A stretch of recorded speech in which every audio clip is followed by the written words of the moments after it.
Hello there, Alaskans, wherever you are. Welcome to the Must Read Alaska Show. Coming to you from somewhere in Alaska. This is the place where we talk about, you guessed it, Alaska. Where we keep the mainstream media on their toes and where we are standing up for what's right in a world run by leftists. You can find out more by heading over to mustreadalaska.com and also checking out the Must Read Alaska YouTube channel for some really great content. But first, let's get this party started. Welcome, everybody, to the Must Read Alaska Show. I'm your host, John Quick, coming to you live from somewhere in Alaska. Well, actually, today I'm actually somewhere in Hawaii. I hope everybody's having an awesome day in Alaska. I heard it's snowing. If you listen, watch, or read Must Read Alaska, I want to thank you for doing so. If you want to help keep the lights on here at Must Read Alaska, just go to mustreadalaska.com. On the right-hand side, there's a little donate button. Every $5, $10, $100 helps keep the lights on here at Must Read Alaska. But without further ado, we have a very special guest today, Natalie Winters, who is the co-host and executive editor of The War Room and who has launched her brand new entrepreneur side gig, which we will talk about soon. It's quickly coming to be probably more than a side gig, but welcome to the Must Read Alaska Show, Natalie. Hi, thank you so much for having me. I'm so excited to do this interview with you. Well, I'm super excited you're here. For folks that have been hiding under a rock, you need to go check out The War Room. It's one of the biggest podcasts in the U.S., probably around the world. Tell me a little bit about what got you first into the podcast kind of news business. I'd love to hear the story. Sure. So this is actually a very fun story. So I never like to call him my co-host because I feel like that's demeaning to Steve Bannon, though technically I guess he is, right? He is my co-host. But I was working for Raheem Kassam. People may know him. He used to be one of Steve's old co-hosts too. He ran the Breitbart London bureau back in the day. And I was just kind of getting my start as an investigative reporter. It was during, prime COVID years. So the Chinese Communist Party was on the forefront of everyone's mind. That was what a lot of my stories had to do with how they were infiltrating the United States. I remember I was giving Raheem a hard time. I was like, I want to go on War Room. I want to talk about my stories because he kept going on the show to talk about my stories. And I was like, you know what? Like, I want to try media. I've never done it before. Honestly, I think Raheem thought that I was going to be really bad at doing media, which is funny. And because I'm very different, like off air, I'm a lot more chill. But, I'm sure you know how it is when the camera turns on. Not that it's fake, but even my mom was like, I don't even recognize you. So I kept hammering him to come on the show. And I did one hit talking about one of my pieces. Fun fact, my Wi-Fi in my house at the time was down. So I had to do it at a friend's house. And I did it standing at their kitchen counter because we didn't have a chair. So it was like super budget, super ratchet. But from then on, Steve, who, despite what the mainstream media says, has been the most empowering and kind, supportive person that I've ever worked with, had me on, I think, like every day. From then on, I ended up kind of going back to college I was concurrently working for War Room behind the scenes, sort of as a staff writer, while finishing up school in Chicago. So I share your pain with the cold weather, though I'm envious that you're in Hawaii. And once I graduated, Steve was like, I really want you to join as a co-host. So I stayed with Raheem for a little bit longer, but then eventually I made the jump because honestly, I realized, as I'm sure you are with this podcast too, like written content is just not really what people are interested in reading and clicking on. Believe me, much to my dismay, because I love me a good investigative reporting story. But I sort of realized the changing times. So I joined War Room as its co-host, and it's been a blast. I'm 22, and I've only ever worked for Steve Bannon and Raheem Kassam, so it's quite an interesting resume. Yeah, you got quite the resume starting out there. I'm sure you've had like your laundry list of just amazing, epic guests. What has been one of your favorite guests so far? And tell me a little bit about why they're your favorite. Ooh, that's such a good question. It's so fun. I don't usually get to do interviews like this, so the War Room is very intense, right? You leave the show probably feeling worse than when you first started. I really love, so sometimes when Steve is out, whether he's traveling or if he's in court or dealing with a legal battle or, legal meeting, something like that, of one of the many cases that are ongoing against him, I get to host the show and I have free reign to bring on whatever guests I want. And it's really fun for me to bring on people who have never been on the War Room before, not only because the audience gets to meet and interact with new people, but it's really inspiring for me because I know, Steve and Raheem, they all took a chance on me when I was at the time just an 18, then 19-year-old girl, who was just interested in conservative politics. So it really was a full circle moment, I would say. About a month ago, I was blessed to have a 16-year-old total patriot, active political guy from Arizona, Nico Delgado, come on the show to talk about the activism that he was doing in Arizona. And watching him talk, he was so articulate, so smart, so on the issues. It was the first time that I had ever had someone who was younger than me on the show and made me feel really old. But it was full circle, and that was kind of the moment that I realized I've been blessed with such a wonderful platform that it's so amazing to be able to share it with other people. That's awesome. So you stand up for freedom every day. It's part of your job description. What kind of advice would you give for folks that maybe feel beat up because they've been sticking up for freedom in their own little neck of the woods? And it's tough sometimes. You get beat up on Facebook, or maybe it's not the cool thing to do.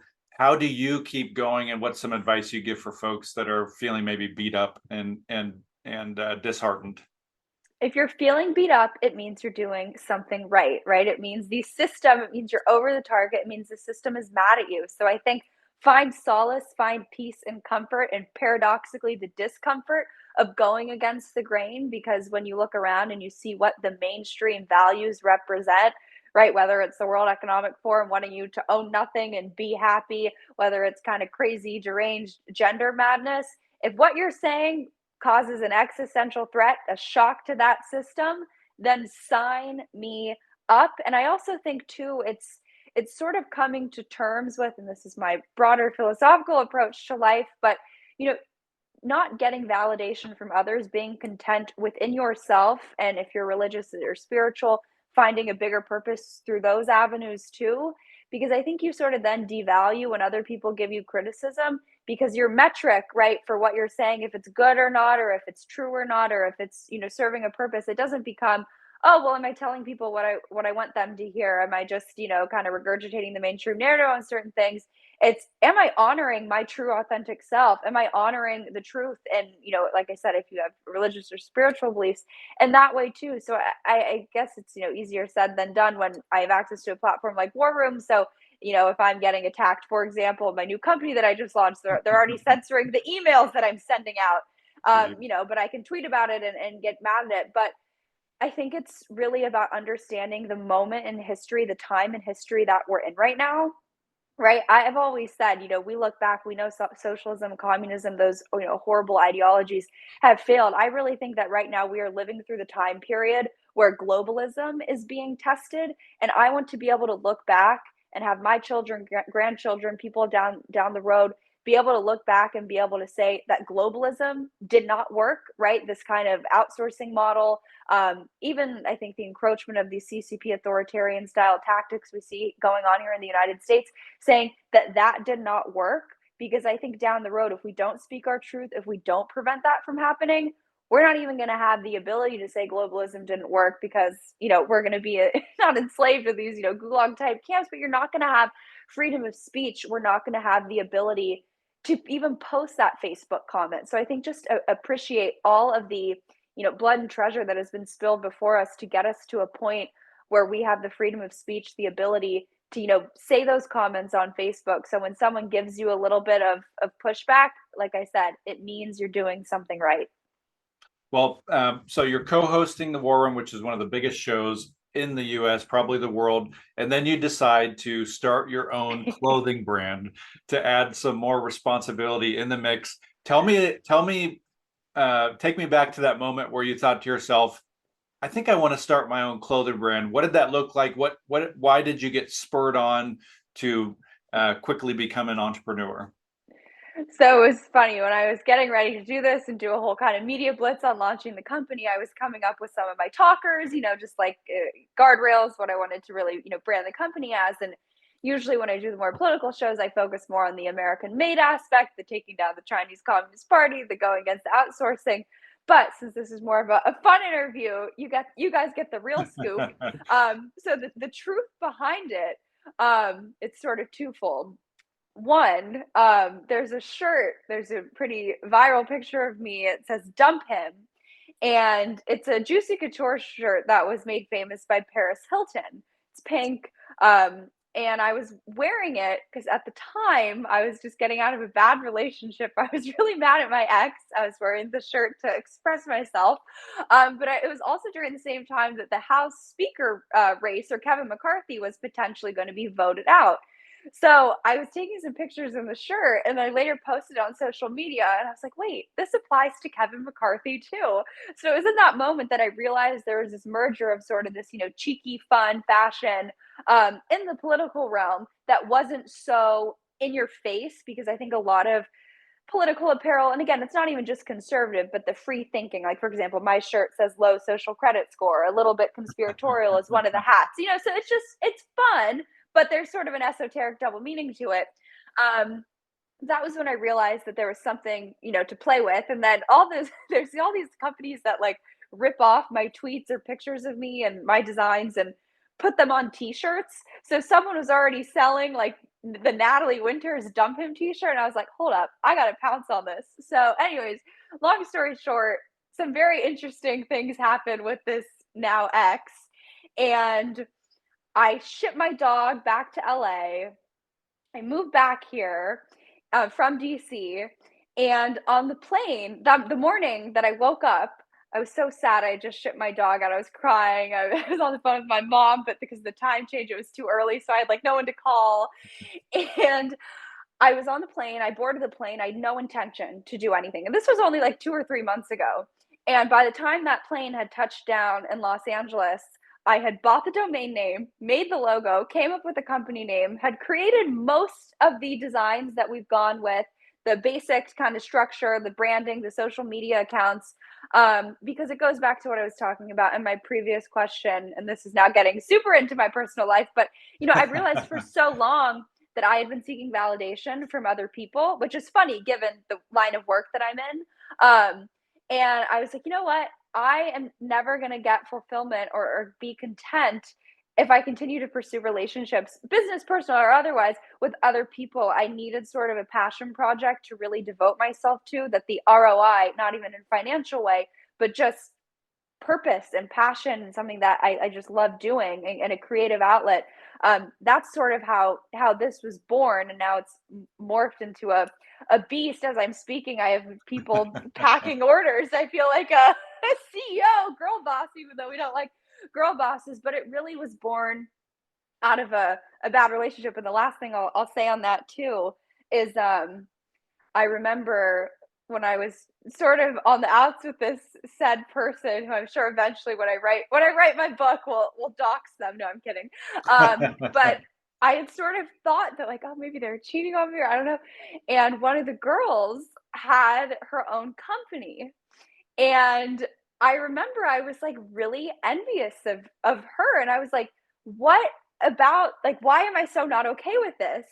And I realized too that, envy, jealousy, while we don't like those are bad emotions, that you can sort of reverse engineer, I think, what your life's hopes and dreams and passions are, right? When you realize if someone has something that makes you, oh, I wish I had that. And so I really wanted to convert those, like, not ugly feelings, but just those human feelings of like, oh, I wish I had that, into something positive. And I think that that's also what this brand represents too, is just having a happier take on life. And instead of going through and taking all this political stuff so seriously, wearing the t-shirts that are like, FJB, which, I'm all for that, but not making everything so divisive. That was also what I wanted to sort of set out to do. So that's my very long-winded, overly personal answer to why Nice. I created this. So you launched the clothing company. Tell me about the feeling that you get when those first orders arrive, because you and I were chatting a little bit before, and we're not talking about 1 or 2 orders. We're talking about a lot of orders. Tell me about that feeling when you sit back and realize, holy crap, this thing could have some legs to it. Yeah, we're talking about hundreds, and we've only been in business a week, which is just absolutely, I mean, mind blowing. I don't even know what the right word is to use to describe it. But I also think the coolest part too is that all this stuff is made in the United States. It's here in Los Angeles. It's super good quality. It's amazing. But the prices, if you look on the website, you wouldn't know. In other words, the business model that I have, what I was able to work with these suppliers on, it's actually not a ridiculous premium. So I think even the fun designs, my stuff aside, it really goes against, I think, the narrative that, USA made has to be super expensive. It's sort of, I think, a shock to the system in that sense. And it's been really cool to work with these factories who are so committed to really bringing back an American, kind of manufacturing renaissance. So me taking me out of it, it's amazing to see that this business model doing USA made stuff actually works from a pricing perspective. But oh my gosh, when I got those orders, like I said, I thought we'd do like a few, right? You never know. And my phone literally like broke. Blowing up Like with it glitched. notifications. I was like, right, like all the buzz, the notifications, which I'd say is a much better dopamine hit than any text I've ever received from a guy. But it's just, again, it's something so much bigger than me. But I mean, I've had orders from out of the country, from all 50 states, men ordering for women for I've gotten emails, someone just ordered shirts for their daughters. It's so cool to, I think, allow women the platform to express themselves clothing wise and fashionably and politically. And honestly, I always used to kind of like mock and laugh at the people who would say stuff like that. Like, oh, it's so cringe. It doesn't mean anything. But for so long, right, people, I've believed this stuff for most of my whole life. I think most people are probably in the same boat. Obviously, there's some converters, and we always welcome those too. But for so long, it's not just that the market has been untapped, but you think about the graphic T-shirts that you see nowadays. Like if you were to walk into Urban Outfitters, Abercrombie and Fitch, it's not just that it's promoting the Pride Month stuff or values that, again, maybe some people are into that, but are at odds with, I would say, at least half of the country. But I also just think that there's a missed opportunity when you see graphic T-shirts that say like XOXO. It's like, I would argue we're living in a time of spiritual warfare where if you have the chance to be an ambassador for your values and show off your stuff in style, that you really should take that chance. And I think it's just really empowering to give women the chance to actually do that now. Because before, like I said, if you were to try to find women's conservative or free thinking apparel, it just didn't exist. And as you can probably gather from this interview, not only am I a California crazy, but I love the health and wellness stuff too. I hate seed oils for your audience who's familiar with that. So like one of the hats somewhere behind me, it's that one. It's like seed oil free wellness club. And we have totes and sweatshirts and tanks and tees and everything. And that design too. So it's just everything that is mainstream, which is probably why they're already censoring me. But it's just been an absolute blessing. It's been so fun, and I feel bad for my mom who's helping me pack all the orders, but it's been so cool. So tell folks where they can find your clothing brand. Give us a website, social media handles. Yes, I'll give you all the coordinates. So she's so right. That's it's for War Room Posse listening. That's a Steve lift. She's so right.co, not .com. I have to sue or pay for that domain name. But she's so right.co is how you can get access to the shop. Some of the items have already sold out, but you can pre-order. I literally just placed the order for all the new stuff, so it's coming there. If you want to follow us on social media, it's shop She's So Right. That's a tongue twister. We're on basically every social media platform ever. And then my personal is Natalie G. Winters on all platforms, and War Room is live somehow for 4 hours a day. It's mainly Steve hosting, but you can get that really anywhere except YouTube or Spotify because we're banned on there, which tells you all you need to know. My guess is you're on Rumble, right? Rumble, realamericasvoice.news, warroom.org. It's aggregated as an Apple podcast. Nice. Yes. So there's going to be folks, listening in that, maybe are in college or just graduated high school, and they're like thinking to themselves, man, I can't do everything that Natalie's doing. But what's some advice you'd give for those folks, right? Because they can do what you're doing. what's some advice you'd give to them to just start? Maybe they want to start a podcast or their own clothing brand, or be a social media content creator.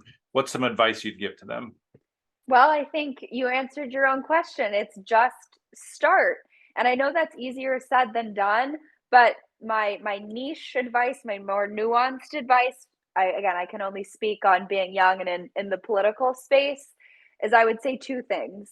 Is one, don't restrict yourself, don't contain yourself just to the current environment that you're in. In other words, your college campus. I never wrote a single piece for my college newspaper, right? I didn't even major in journalism or do any of that stuff. I went straight to the big guys.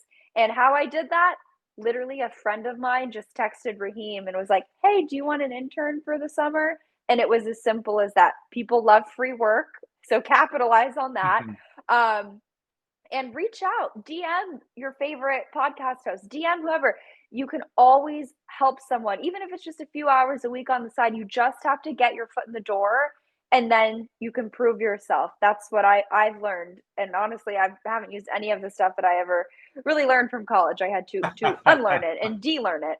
But the other advice that I would give to, again, more specific to the journalism side of things, which is probably applicable to all age ranges, is that don't do opinion commentary, don't just do kind of generic vague political commentary. I would say find a niche and exploit the heck out of it.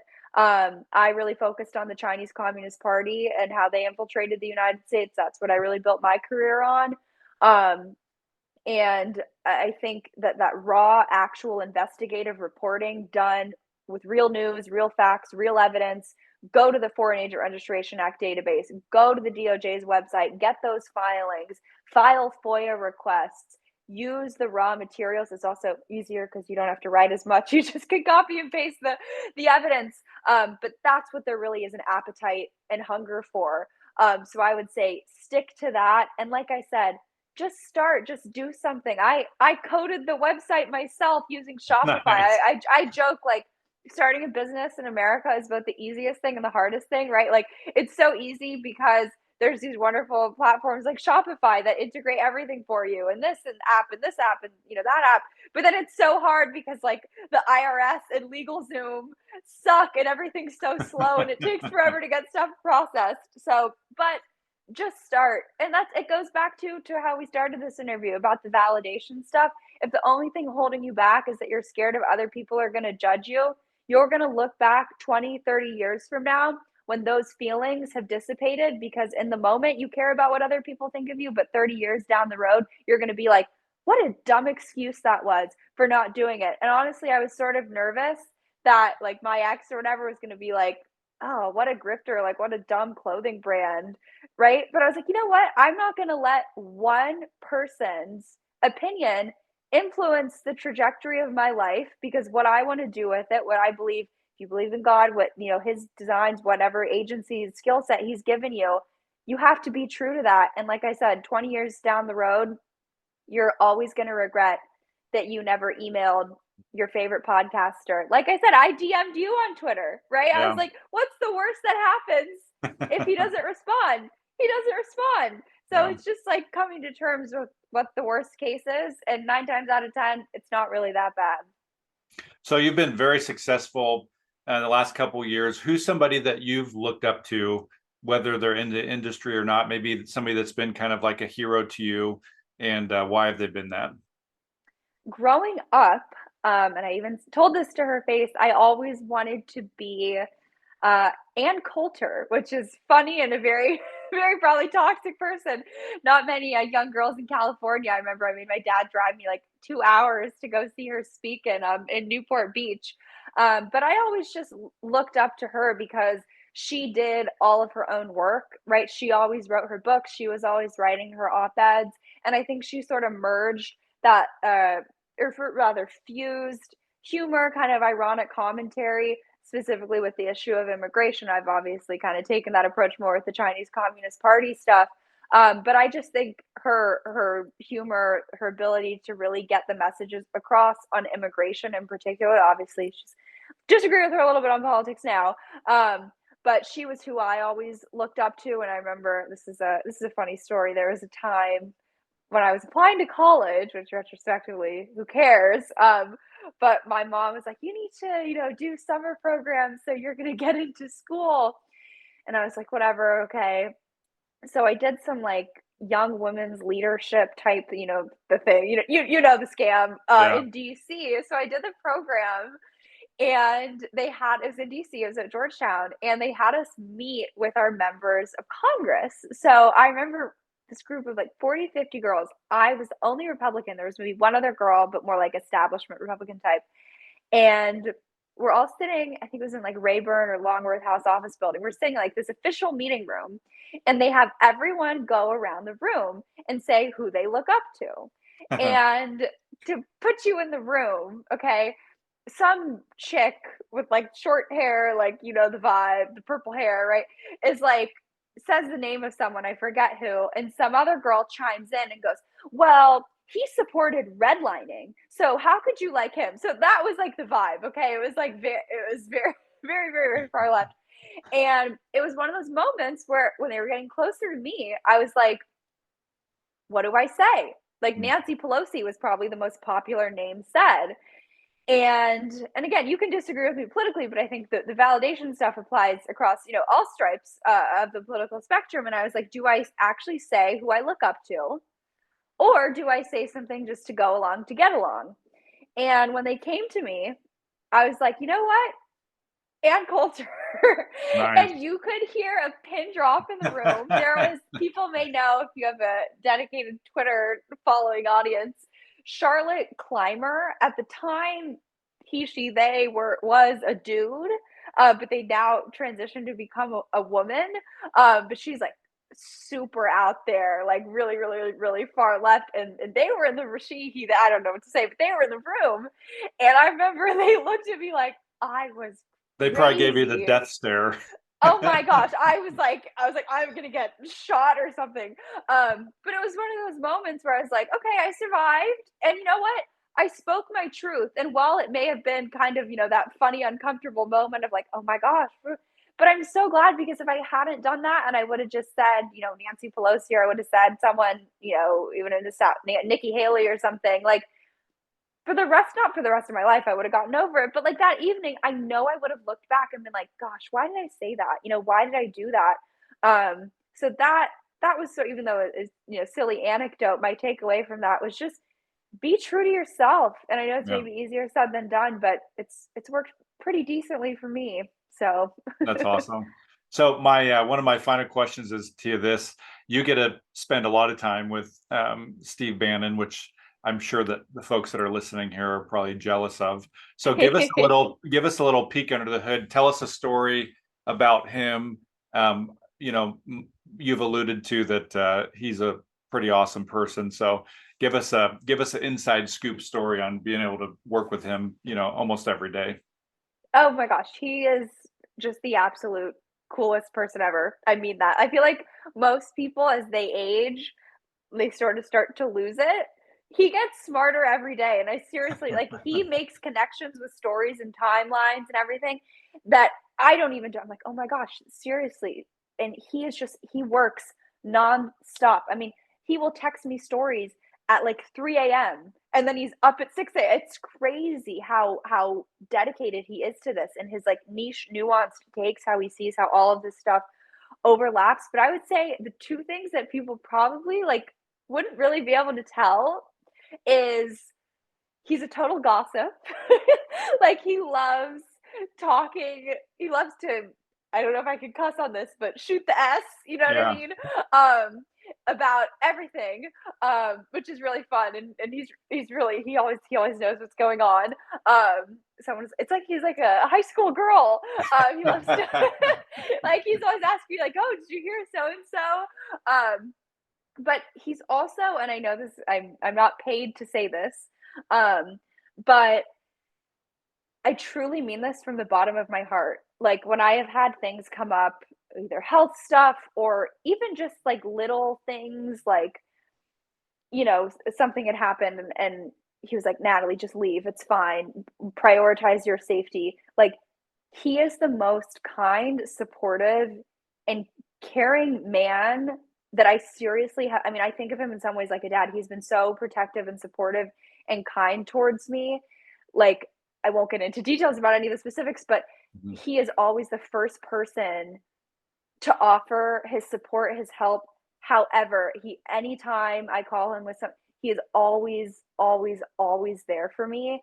And I think in politics, especially with such accomplished men and women, it's not a gender thing, but you could get away with treating people really poorly. Like there are those, hot tapes of all those Fox hosts like yelling at, Yeah. the staff, yelling at the I writers. only want Like red Skittles. yeah, right? Like, don't get me wrong, Steve will always yell and, as you can imagine, it's like, a high stakes environment, but he's such a kind and supportive person, and our movement, there's no one like him in it.